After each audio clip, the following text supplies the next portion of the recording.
ఇటు చూడు చూడు.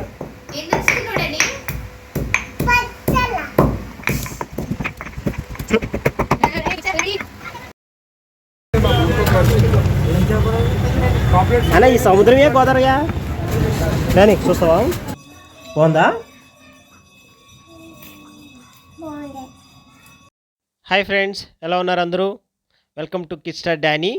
ఈరోజు నేను మా డానీ ఇద్దరం కలిసి సండే కదా మార్కెట్కి వెళ్ళాము. అక్కడ రకరకాల ఫిషెస్ చూసాము. ఈరోజు ఏంటో పీతలు తినాలనిపించింది.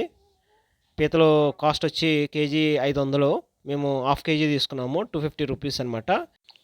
పీతల్ని మనము శుభ్రంగా ఇలాగా పసుపుతో బాగా రుద్దుకొని కడుక్కోవాలి. దాని తర్వాత మనం ఆనియన్స్ తీసుకొని వాటిని క్లీన్ చేసుకొని పక్కన పెట్టుకోవాలన్నమాట.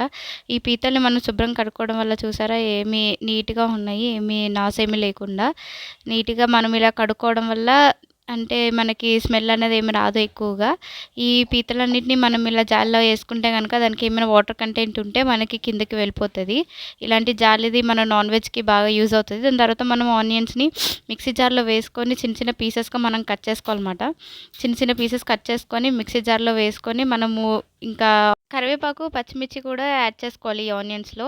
ఫస్ట్ మనము ఈ మూడింటిని మిక్సీ చేసేసుకున్న తర్వాత ఇలా ఫైన్ పేస్ట్లో చేసుకోవాలి మనము.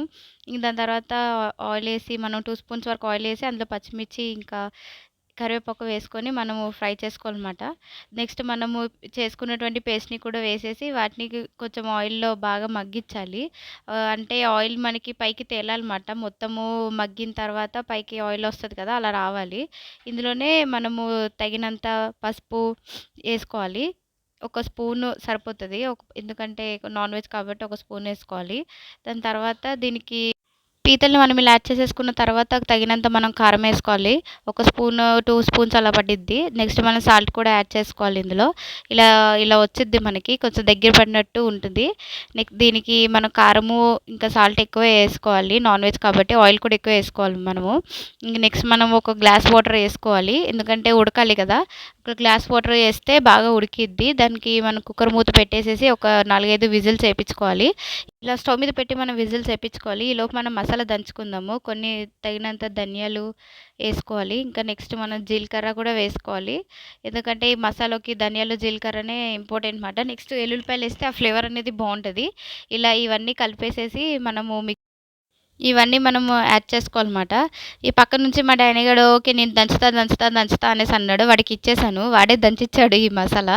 చాలా ఫైన్గా వాడు దంచేశాడు. నెక్స్ట్ మనం కుక్కర్ మూత ఇలా ఓపెన్ చేసి చూడాలి ఎలా ఉంది అనేసి. చూస్తే కనుక ఆయిల్ ఇలా పైకి వచ్చింది. ఆయిల్ ఇలా పైకి తేలితే కనుక ఆనియన్స్ అనేవి మంచిగా మగ్గినట్టు.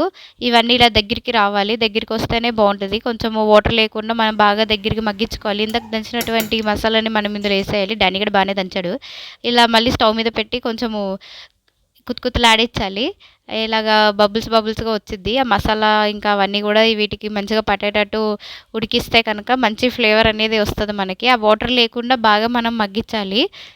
ఈ కర్రీని మనము ఎంత దగ్గరగా చేసుకుంటే అంత బాగుంటుంది. ఆ ఫ్లేవర్ అనేది ఆ పీసెస్కి అనేది పడుతుంది అన్నమాట. మసాలా ఇవన్నీ చాలా ఎగురుగా మనం దగ్గరికి పట్టుకుంటే ఇలా చూసారా ఇలా ఉంటుంది. వేడి వేడి అన్నంలో మనం వేసుకొని తింటే చాలా అంటే చాలా బాగుంటుంది. ఎలా తింటారు పీతని? అలా తింటారా? కొరుకు కొరుకు కూడా తిను.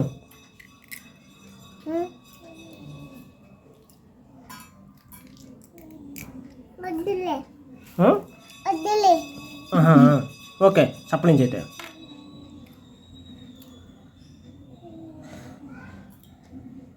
అదండి ఫ్రెండ్స్, ఈ వారం వ్లాగ్. మరొక కొత్త వీడియోతో నెక్స్ట్ వీక్ మీ ముందుకు వస్తాం. Thank you so much. Thank you all.